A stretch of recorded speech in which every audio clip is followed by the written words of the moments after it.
बिहार में पल पल बहुत तेजी के साथ घटनाक्रम बदल रहा है और इसी बीच बड़ी खबर यह है कि उलटफेर के बीच सभी राजनीतिक दल काफी एक्टिव हो चले हैं। राबड़ी आवास पर लालू यादव ने कमान संभाल ली। कल 1 बजे पटना में आरजेडी विधायकों की बैठक होने वाली है।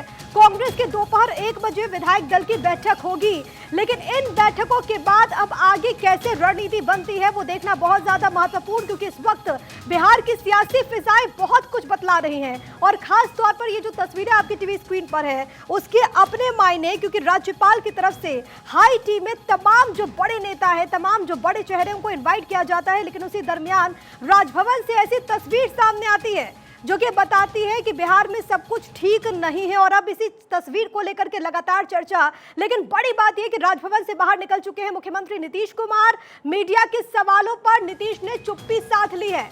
अशोक चौधरी ने भी सियासी सवालों को टाल दिया। अब अशोक चौधरी और नीतीश कुमार बेहद नजदीकी। अशोक चौधरी बिहार सरकार में मंत्री, लेकिन जब उनसे पूछा गया कि आखिरकार बिहार में चल क्या रहा है तो ना अशोक चौधरी ने कुछ कहा, ना ही सूबे के मुखिया नीतीश कुमार ने कुछ कहा। जरा आप सुनिए कि जब मीडिया ने सवाल पूछा तो क्या रिएक्शन था। जलेबी खाइए, आज गणतंत्र दिवस है। मुंह मीठा होगा बीजेपी के साथ। जलेबी खाइए कह तो रहे हैं, गणतंत्र दिवस है, आज कोई पॉलिटिकल क्वेश्चन नहीं लेंगे। जलेबी खाइए, आज गणतंत्र दिवस है। मुंह मीठा होगा बीजेपी के साथ। जलेबी खाइए कह तो रहे हैं, गणतंत्र दिवस है, आज कोई पॉलिटिकल क्वेश्चन नहीं लेंगे। कह रहे कि जलेबी खाइए, आज गणतंत्र दिवस है, लेकिन सियासत की जलेबी कौन खाएगा, क्योंकि अब तमाम तरहों से जो दावे हैं और कयास हैं वो लगाए जा रहे हैं। आरजेडी जेडीयू में तल्खी की एक और तस्वीर इसी बीच सामने आती है। राजभवन नहीं पहुंचे हैं deputy chief minister Tejashwi Yadav. Nitish के बगल में दरअसल तेजस्वी की कुर्सी लगी थी। ये टीवी स्क्रीन पर आपकी तस्वीरें। अशोक चौधरी ने तेजस्वी के नाम की पर्ची हटा दी। तेजस्वी वाली कुर्सी पर बैठे अशोक चौधरी, और यही वो तस्वीर है जिसने सबका ध्यान अपनी ओर आकर्षित किया, जहां पर राज्यपाल राजेंद्र विश्वनाथ आर्लेकर ने टी पार्टी में सभी को बुलाया, लेकिन डेप्यूटी सीएम होने के तेजस्वी यादव के पहुंचने के संकेत तो मिल रहे थे, लेकिन तेजस्वी पहुंचते नहीं हैं। ऊपर से आप देख सकते हैं वो अशोक चौधरी हैं, बिहार सरकार में मंत्री, जो कि ठीक नीतीश कुमार के बगल वाली कुर्सी पर बैठते हैं, लेकिन कुर्सी पर बैठने से ठीक पहले जिस तरीके से वो इस स्टिकर को हटा रहे हैं, जिस तरीके से तेजस्वी यादव के नाम की पर्ची फाड़ रहे हैं, अब उसके बाद कयास ये लगाए जा रहे हैं कि क्या तेजस्वी यादव के नाम की पर्ची सरकार से भी फटेगी, क्योंकि लगातार जनता दल यूनाइटेड और बीजेपी के बीच नजदीकियों की खबरें सामने आ रही है। अंदर खाने बातचीत की संभावनाओं से भी इंकार नहीं किया जा सकता। और इसी बीच आज जो तस्वीरें राजभवन से सामने आई उसने सबका ध्यान अपनी ओर खींच लिया। कई बड़े नेताओं को इनवाइट किया गया था, कई चर्चित चेहरे जो कि पहुंच रहे थे, लेकिन ना विधानसभा के अध्यक्ष अवध नारायण चौधरी पहुंचे, ना ही तेजस्वी यादव। हालांकि बीच में यह खबर जरूर सामने आई कि आरजेडी कोटे से शिक्षा मंत्री आलोक मेहता यहां पर जरूर पहुंचे, लेकिन यहां पर इस मीटिंग में, इस हाईटी कार्यक्रम में तेजस्वी यादव का ना पहुंचना अब ये तमाम दावों को और भी ज्यादा प्रबल बनाता है। इसी हाई टी पार्टी से एक और तस्वीर वो सामने आई जब पूर्व मुख्यमंत्री जीतन राम मांझी से मिलने के लिए नीतीश कुमार उठ करके उनके पास जाते हुए नजर आए। उसके बाद संभावनाएं इस बात को लेकर के लगाया जा रहा है कि क्या एक बार फिर से नीतीश कुमार एनडीए में वापसी करेंगे, क्योंकि हम आदमी पार्टी के जो प्रमुख हैं जीतन राम मांझी, आपको याद होगा कि हमेशा नीतीश कुमार को लेकर के काफी वो एग्रेसिव रहे हैं। हालांकि एक वो दौर था जब नीतीश कुमार के वजह से ही मुख्यमंत्री बने जीतन राम मांझी, लेकिन उसके बाद से खटास की बातें बहुत बार सामने आई। लेकिन यहाँ पर हाई टी का आयोजन होता है, वो मुलाकात होती है, वो भी बहुत चर्चा का विषय रही। लेकिन सबसे बड़ी बात और इस वक्त की बड़ी खबर कि राबड़ी आवास पर भी आरजेडी की बैठक जो कि इस वक्त चल रही है, आरजेडी के मंत्रियों से इस वक्त तेजस्वी यादव बात कर रहे हैं। आगे की हालात को लेकर के इस वक्त रणनीति बन रही है, लेकिन इन हालातों में कौन विजय साबित होगा वो देखना होगा, क्योंकि नीतीश का इस्तीफा हुआ तो आरजेडी क्या करेगी, आरजेडी का प्लान क्या होगा, इस बात को लेकर के चर्चा चल रही है। क्योंकि अभी अगर हम बात करें बिहार विधानसभा के पूरे स्वरूप की, तो कुल सीटें अगर हम बात करें उसमें आरजेडी एक सबसे बड़ी पार्टी है, लेकिन अगर जेडीयू पीछे हटती है, महागठबंधन से अलग होती है, तो जाहिर है कि आरजेडी और बाकी जो घटक हैं यानी कि महागठबंधन के, चाहे वो कांग्रेस हो या फिर लेफ्ट, उनके सामने काफी दुविधा आ जाएगी, क्योंकि अगर आप इसको जोड़ेंगे भी तो बहुमत से संख्या 8 कम होगी। अब उस 8 की भरपाई कैसे हो, उसके लिए पार्टी क्या करे, और तमाम महागठबंधन के जो अलाई हैं वो अपने अपने स्तर से विचार कर रहे हैं। लेकिन जो बड़ी बात है, जो बड़ी खबर है वो ये कि बिहार में उलटफेर पर सुशील कुमार मोदी राज्यसभा के सांसद हैं, बीजेपी के एक बहुत चर्चित चेहरे,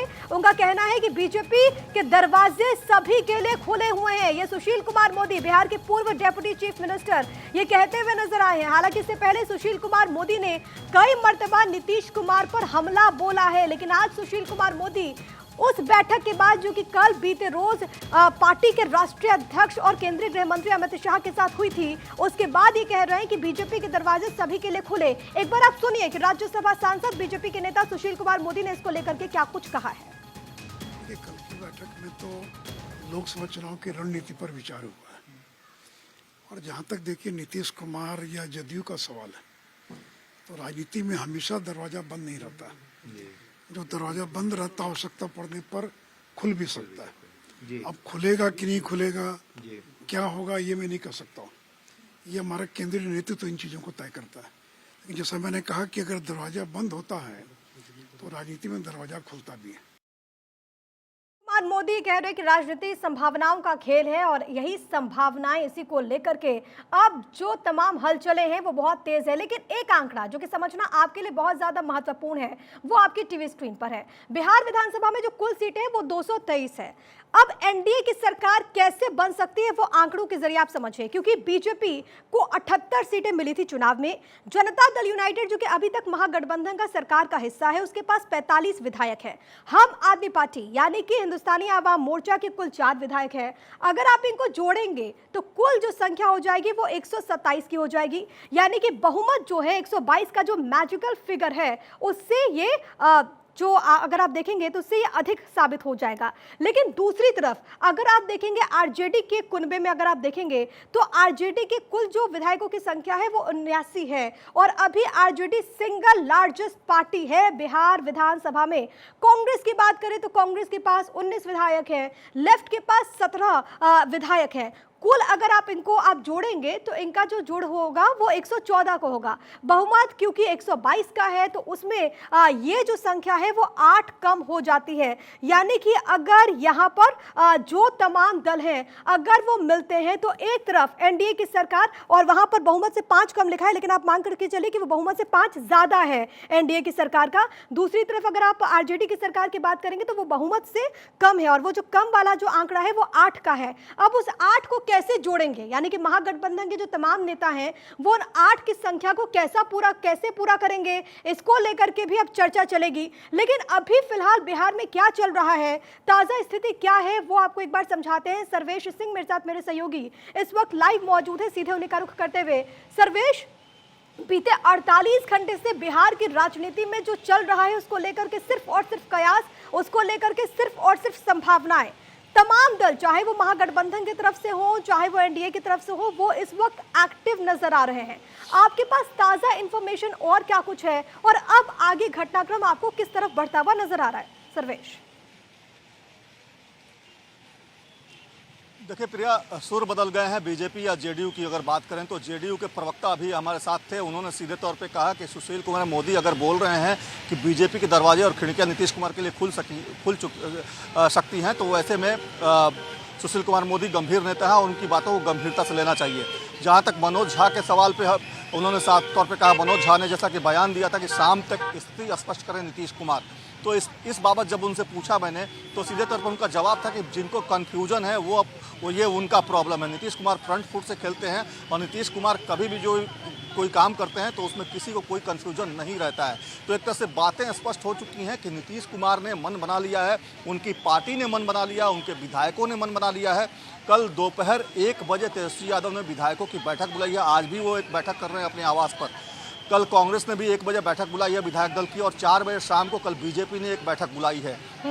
कुल मिला के देखा जाए तो राजनीतिक घटनाक्रम तेजी से बदल रहे हैं, और बिहार में थोड़ी देर पहले नीतीश कुमार अभी राजभवन से राज्यपाल से के साथ राजकीय भोज में शामिल होकर अभी वो अपने आवास एक अणे मार्ग के लिए रवाना हुए हैं। साथ में उनके पीछे उनके साथ जो मंत्रिमंडल में सहयोगी अशोक चौधरी और तमाम जो लोग हैं वो उनके साथ उनके पीछे गए हैं। तो अभी हालात बिल्कुल वैसे ही बने हुए हैं, लेकिन चीजें स्पष्ट हो गई हैं, क्योंकि जिस तरीके से बयान आए हैं उसको लेकर अब ये साफ हो गया है तो कई मर्तबा बने हैं, और 2013 के बाद बाद जैसी जैसी परिस्थितियां बनी उसमें नीतीश कुमार ही मुख्यमंत्री यहां पर बने हैं। लेकिन मैं लौट रही हूं आपके पास, आगे हम चर्चा जारी रखेंगे। लेकिन एक बड़ी खबर है कि नीतीश कुमार को आरजेडी का अल्टीमेटम, शाम तक संशय दूर करें नीतीश, ये राज्यसभा सांसद मनोज झा ने कहा। ये असमंजस बिहार के लिए ठीक नहीं है, आरजेडी ने कभी इस तरह का खेला नहीं किया है। यानी कि अब जो आरजेडी के बड़े चेहरे हैं वो भी अटैकिंग मोड में आ चुके हैं, क्योंकि मनोज झा ये कह रहे हैं कि बिहार में असमंजस ठीक नहीं। और साथ साथ उन्होंने ये भी कहा कि नीतीश कुमार हालात स्पष्ट करें, क्लियर करें। सिर्फ इतना कहना चाहते हैं आपसे, आपको स्मरण हो जो लोग भी बिहार में रहे हैं और बिहार के बाहर से आए हैं, 9 अगस्त 22 को जब इस गठबंधन की बुनियाद पड़ी, उस बुनियाद में आदरणीय मुख्यमंत्री नीतीश जी, हमारे राष्ट्रीय अध्यक्ष लालू जी और तेजस्वी जी, बुनियाद की एक एक ईंट जो थी वो ये थी कि मोदी जी की तानाशाही राजनीति, नफरत और घृणा के खिलाफ। उसी कार्य में आदरणीय मुख्यमंत्री जी ने यहाँ संयोजन भी किया मीटिंग का, तेजस्वी जी के साथ मिलकर के, सब मिलकर के बेहतर ढंग से एक सृजन का कार्रवाई हुआ है। आप देख सकते हैं हालात कितने बदले हैं। तो सीधे तौर पर मैं तो जो देख रहा हूं और जो उससे असमंजस है, मैं मानता हूं थोड़ा कंफ्यूजन है, और माननीय मुख्यमंत्री जी भी देख रहे होंगे कि ये कंफ्यूजन सोशल मीडिया में, मेन स्ट्रीम मीडिया में, अखबारों में चल रहा है। तो जाहिर तौर पर हम तो गठबंधन के मुखिया माननीय नीतीश कुमार जी से ही आग्रह कर सकते हैं। तो मनोज झा यहाँ पर नीतीश कुमार से आग्रह कर रहे हैं, लेकिन सवाल सबके जहन में यह है कि बिहार में अगले पल क्या होगा ये किसी को कोई खबर नहीं है। अवधेश कुमार वरिष्ठ पत्रकार के तौर पर इस वक्त हमारे साथ मौजूद है। अवधेश जी, बहुत स्वागत आपका, और गणतंत्र दिवस की सर आपको ढेर सारी शुभकामनाएं। लेकिन आज का दिन बिहार के लिए जिस तरीके से निकल करके सामने आ रहा है, कहा जा रहा है और संकेत मिल रहा है कि महागठबंधन से नीतीश कुमार और जनता दल यूनाइटेड कहीं स्वतंत्र ना हो जाए, कहीं अलग ना हो जाए। नहीं, अब इसमें संदेह तो कोई है नहीं, कहीं का कोई सवाल ही नहीं है। अगर महागठबंधन होता तो आपने अभी सुनाया मनोज झा को अल्टीमेटम क्यों देना पड़ता कि भैया वो स्थिति क्लियर करें, लालू जी को घर पर क्यों जाना पड़ता उनके। और जो कुछ इस समय दिखाई दे रहा है, अगर महागठबंधन जीवित होता तो नीतीश कुमार आके इसका खंडन किए होते, जनता दल यू का कोई प्रवक्ता आकर खंडन किया होता, आरजेडी का प्रवक्ता आकर कहता कि नहीं नहीं नहीं ऐसी कोई बात नहीं है। तो जब कहीं से हो ही नहीं रहा है कि जो कुछ मीडिया में चल रहा है, जितनी खबरें 3 दिनों से चल रही है, उसका जब जनता दल यू खंडन करने को तैयार नहीं है, जब ये कहने को तैयार नहीं है कि हम महागठबंधन हमारा है, जब महागठबंधन का कोई साथी आके नहीं कह रहा है कि हमारा गठबंधन बना हुआ है, तो गठबंधन खत्म है। इसमें तो कोई दो राय हो ही नहीं सकती है। मैं आपसे समझना चाहूंगी, आपके अनुभवों के हिसाब से आपको इसके पीछे बड़ी वजह क्या लगती है? क्योंकि ऐसा पहली बार नहीं है जब नीतीश कुमार ने इस तरीके से राहें बदल ली हों। 2013 के बाद कई बार वो एनडीए में रहे, कई बार अलग हुए, लेकिन मुख्यमंत्री तो वही रहे। इस बार आखिरकार ऐसा क्या हुआ कि नीतीश कुमार अब यूं अलग राह पकड़ते हुए नजर आ रहे हैं? एक तो मूल बात यह है कि नीतीश कुमार की जो अपनी महत्वाकांक्षाएं होती हैं, अपनी इच्छाएं होती है, उसमें वो स्वयं स्पष्ट नहीं होते हैं कि उनका लक्ष्य क्या है। ये जो उनका व्यक्तित्व, मैं खासकर 2010 मैं एक मिनट से आपको रोक रही हूँ। इस बीच एक बड़ी खबर है, तेजस्वी की गैर मौजूदगी पर नीतीश कुमार का स्टेटमेंट सामने आ चुका है। जो नहीं आए हैं उनसे ही पूछिए, ये नीतीश कुमार कह रहे। बिहार के मुख्यमंत्री, जब उनसे सवाल पूछा गया कि आखिरकार डेप्यूटी चीफ मिनिस्टर यानी कि तेजस्वी यादव क्यों नहीं पहुंचे, तो नीतीश कुमार अपने चिर परिचित अंदाज में यही कह रहे हैं कि जो नहीं आए हैं आप उनसे जाकर के पूछ लीजिए, हमको कुछ नहीं मालूम है। लेकिन नीतीश कुमार की तरफ से ये कहना बहुत कुछ बयां कर रहा है और ये बता रहा है कि बिहार में, सरकार में, महागठबंधन में सब कुछ ऑल इज वेल नहीं है। अवधेश कुमार वरिष्ठ पत्रकार के तौर पर लगातार मौजूद है, सर्वेश भी हमारे साथ मौजूद है। सर्वेश, आ रही हूँ आपके पास, लेकिन अवधेश जी जल्दी से अपनी बात आप पूरी करें और नीतीश कुमार के इस स्टेटमेंट को किस तरीके से देखा जाए, क्योंकि अब तो सबके सामने जाहिर है कि कहीं ना कहीं कुछ तो कुछ खटपट है।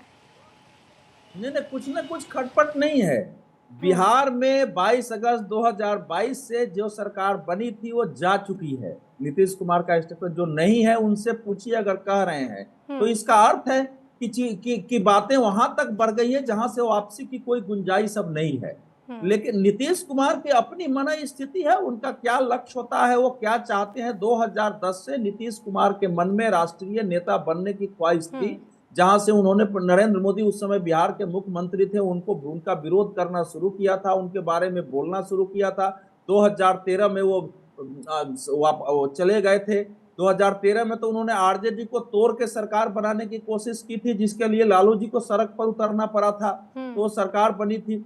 तो इस समय नीतीश कुमार जो बीजेपी को छोड़ के गए थे, उनके अंदर जो लोग इस देश में नरेंद्र मोदी के खिलाफ और बीजेपी को सरकार गिराना चाहते हैं, ऐसे कुछ हमारे देश के पत्रकार हैं, बुद्धिजीवी हैं, एनजीओ हैं, नेता हैं, वो सब नीतीश जी के संपर्क में रहते हैं। हाँ। और उनको बताने लगे कि भैया नरेंद्र मोदी की लोकप्रियता खत्म हो रही है, फिर आपके पास समय है।